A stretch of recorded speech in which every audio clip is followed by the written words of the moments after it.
हूँ। साथ ही अगर आप टारगेट भी देखना चाहते हैं तो मैंने शॉर्ट वीडियो में बहुत सारे स्टॉक के टारगेट और स्टॉप लॉस बता के रखे।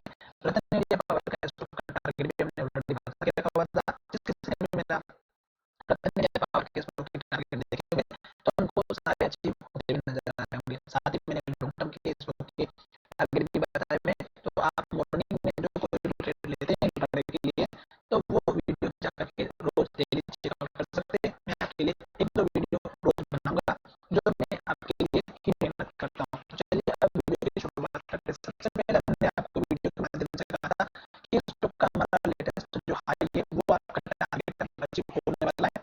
इस हाई के बाद स्टॉक ने हमारा 11 रुपए 10 पैसे के बाद स्टॉक ने इस हाई को अचीव किया 11.70 को, और अब स्टॉक हमारा इस हाई के आसपास आ चुका है 12 रुपए 30 पैसे के लेवल पर। साथ ही स्टॉक ने लास्ट में हमारा यहाँ पर लो बनाया है, तो ये अब स्टॉक का लो बना हुआ था, तो ये आप अपने स्टॉक लॉस लेकर के चल सकते हैं। पर अब स्टॉक का सपोर्ट लेवल ऊपर बन सकता है जो लगभग हमारा यहाँ पर इस कैंडल के हाई के आसपास करेगा 11 रुपए 70 पैसे का। और एक छोटा सा सपोर्ट लेवल अगर आप और भी लेकर चल सकते हैं तो 11 रुपए 30 पैसे के आसपास का सपोर्ट रखिएगा। तो ये आपके दो सपोर्ट का जो एरिया है यहाँ पर मैंने आपको वीडियो के माध्यम से अच्छे से समझा दिया था पहले भी। और स्टॉक का भी हमारा लेटेस्ट हाई बनाते हुए ऊपर की तरफ जाना है, तो अब आपको टारगेट की तरफ ज्यादा ध्यान देना चाहिए। क्यों? क्योंकि अगर स्टॉक हमारा ट्रेंड को फॉलो कर रहा है पहली बार, और स्टॉक का हाई जो है हमारा बिल्कुल पहले आ चुका था, यहीं पर स्टॉक हाई के आसपास आ चुका है। अब आपको कंसिडर करने की बहुत ज्यादा जरूरत है। स्टॉक में आज वॉल्यूम बहुत ज्यादा देखने को मिला, और इसी वॉल्यूम के बेस पर अगर आज आप देखेंगे तो इस स्टॉक में हमारा परसेंटेज लगा, और स्टॉक में आज के दिन जो डिलीवरी का परसेंटेज है वो 42% का है। तो हमें घबराने की बात नहीं है, क्योंकि गिरावट हमें इंडिकेशन दे देती है कि स्टॉक में डिलीवरी का परसेंटेज कितना है।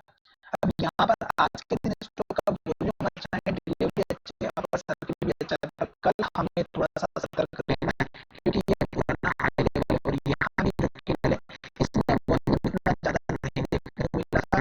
तो आपको ज्यादा घबराने की बात नहीं है। इन दोनों तीनों कैंडल को अगर आप कंबाइन करके देखोगे तो यहाँ पर जो है वॉल्यूम का जो जनरेशन था वो इस कैंडल के हिसाब से बहुत ही कम था।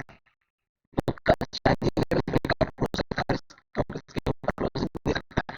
तो यहाँ पर जब पहले स्टॉक इस कैंडल में आया था तब स्टॉक में जो सेलिंग प्रेशर क्रिएट था वो कंप्लीट खत्म हो चुका, मुझे जहाँ तक लग रहा है। और अब स्टॉक ऊपर जाते हुए नजर आएगा। अब स्टॉक का जो टारगेट है वो मैं आपको मंथली चार्ट में बता रहा हूँ।